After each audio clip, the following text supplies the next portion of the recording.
Je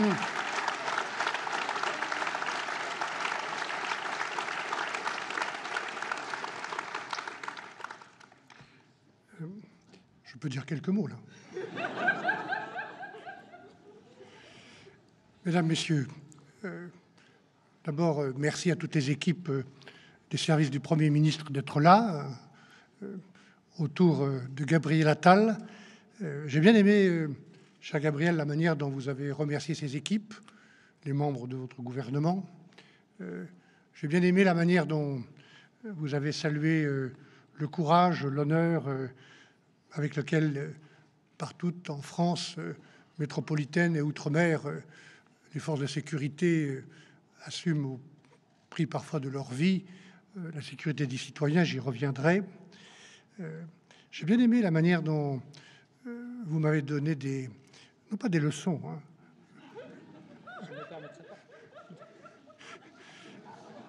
Enfin, les enseignements, même si ça n'a duré que 8 mois, que l'on apprend quand on est Premier ministre. Ça va me très, très utile. J'ai bien aimé aussi la manière dont vous m'avez dit que mon bureau, je l'ai trouvé un peu vide, là, tout à l'heure. Mais j'ai compris qu'il y avait des tas de projets de loi en suspens qui n'avaient pas pu être menés à bien. Vous me permettrez, bien sûr, je vais les reprendre. Il y en a plusieurs auxquels je tiens, d'ailleurs. Peut-être d'ajouter ma propre valeur ajoutée. Hein. Bien sûr. Et puis j'ai bien aimé la manière dont vous avez plus personnellement évoqué votre famille, votre maman.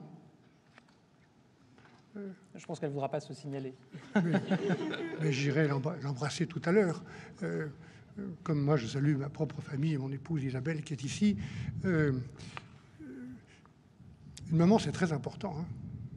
On va peut-être dire des choses un peu surprenantes pour deux premiers ministres au moment de cette passation de pouvoir, mais moi, j'ai eu la chance d'avoir une mère formidable aussi, qui transformait tous les problèmes qu'elle rencontrait dans sa vie personnelle en cause publique. C'est ainsi qu'elle a consacré toute sa vie à un sujet d'ailleurs qui fait l'objet d'un des projets de loi sur la sécurité routière et un autre défi qui était celui de l'accompagnement des familles, des amis de malades mentaux. Je n'ai pas oublié ces combats, je n'ai pas oublié le moment très personnel et très émouvant où elle m'a demandé de lui remettre la Légion d'honneur. Je n'ai pas oublié non plus ce qu'elle m'a dit un jour où elle était venue me porter la contradiction dans ma toute première réunion électorale. Il se trouve qu'elle était une femme chrétienne de gauche. Et elle m'a dit, Michel, tu as les opinions que tu veux. J'étais déjà gaulliste. Et ça reste ma principale fierté que de m'être engagé derrière le général de Gaulle quand j'avais 14 ou 15 ans. Ne sois jamais sectaire. Le sectarisme est une preuve de faiblesse. Quand on est sectaire, c'est qu'on n'est pas sûr de ses idées. Voilà.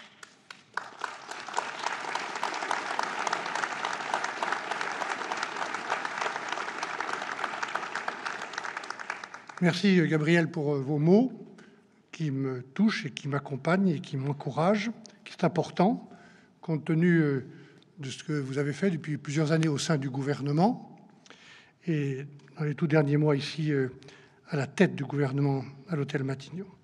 Compte tenu aussi du rôle que vous jouez désormais, qui est très important, à la tête du deuxième groupe de l'Assemblée nationale, le groupe Ensemble pour la République.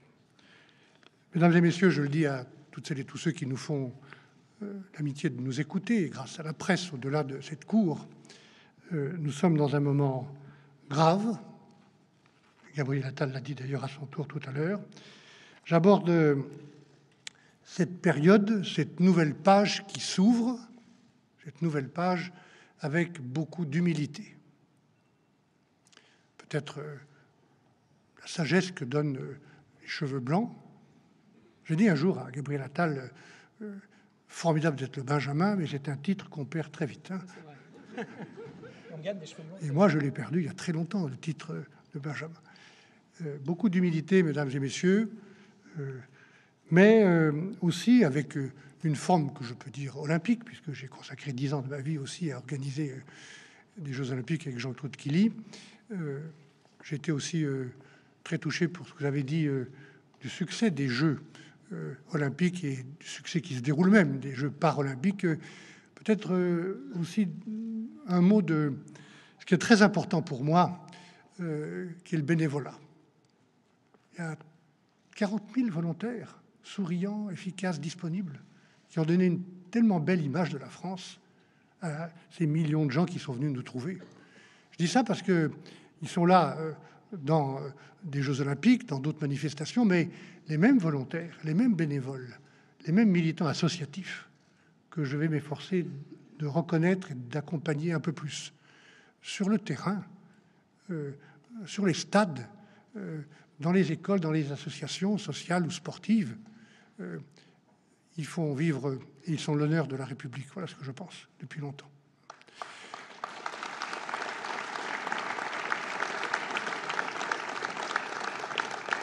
Donc de l'humilité, une forme olympique, et puis aussi de la détermination.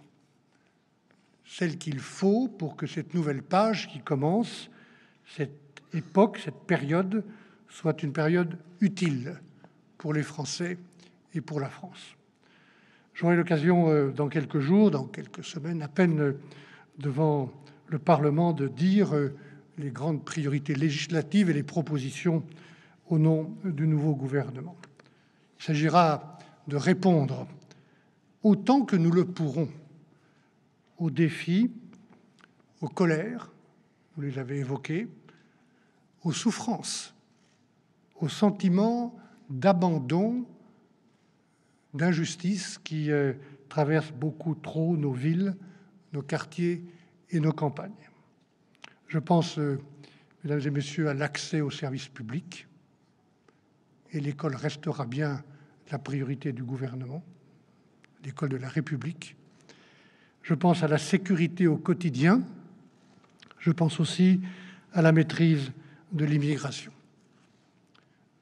Je pense évidemment au travail et au niveau de vie des Français. Qu'est-ce qu'on attend d'un Premier ministre? Je le dis avec humilité. Mais je pense qu'on attend de lui qu'il dise la vérité. Même si cette vérité est difficile.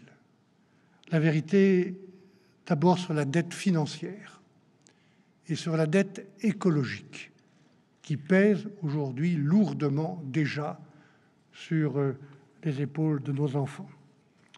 On attend qu'ils disent la vérité sur l'influence ou la manière d'augmenter encore l'influence de notre pays en Europe. On attend qu'ils disent la vérité sur le rôle vital que tiennent et que jouent dans tous nos territoires métropolitains et outre-mer les acteurs du monde de l'économie, des grandes entreprises industrielles, j'en ai connu beaucoup dans ma région, comme des entreprises plus petites ou de l'artisanat, les entreprises du monde agricole et de la pêche aussi, dont j'ai eu l'honneur d'être le ministre il y a quelques années, pas loin d'ici. Il faudra dire la vérité, et je dirai la vérité. Il faudra sans doute aussi de la persévérance pour continuer un certain nombre d'actions engagées sous l'autorité du président de la République pour l'emploi, notamment industriel, et l'attractivité de la France. Et puis la persévérance aussi pour la défense de nos intérêts en Europe. Mais, mesdames et messieurs, il y aura aussi dans cette nouvelle page des changements et des ruptures. Il faudra enfin beaucoup d'écoute, beaucoup de respect, d'abord du respect entre le gouvernement et le Parlement, du respect à l'égard de toutes les forces politiques, je dis bien toutes les forces politiques qui y sont représentées, et je vais m'y atteler dès ce soir, du respect aussi vis-à-vis des partenaires sociaux, des partenaires économiques, et puis vis-à-vis des élus locaux qui font partie de ce tissu républicain qui est à notre honneur et à leur honneur sur le terrain. Je n'oublie pas, mesdames et messieurs, je n'ai jamais oublié tout ce que j'ai appris sur le terrain dans mon département de la Savoie. À coup sûr, nous devons et nous allons davantage agir que parler, pour trouver partout les solutions qui marchent. Et le gouvernement n'aura pas la prétention de croire que la science infuse vient seulement de lui.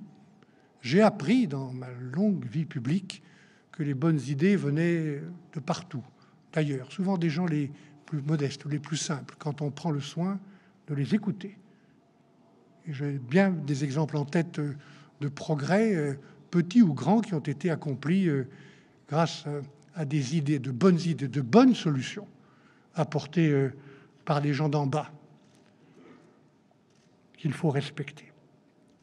Trouver des solutions qui marchent avec toutes celles et tous ceux qui, de bonne volonté, voudront résoudre les difficultés nombreuses et profondes du pays. C'est une question de bon sens, c'est une question aussi qui touche à ce que j'appelle l'intérêt général ou le bien commun de notre pays.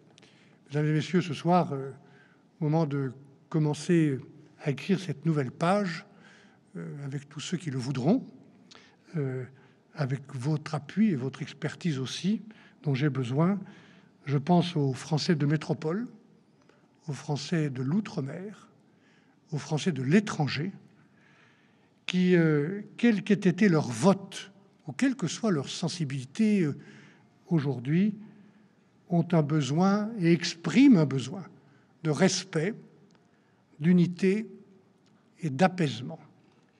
Je ferai tout pour être à la hauteur de leur attente et de leur espérance. Voilà, je vous remercie beaucoup. Au travail.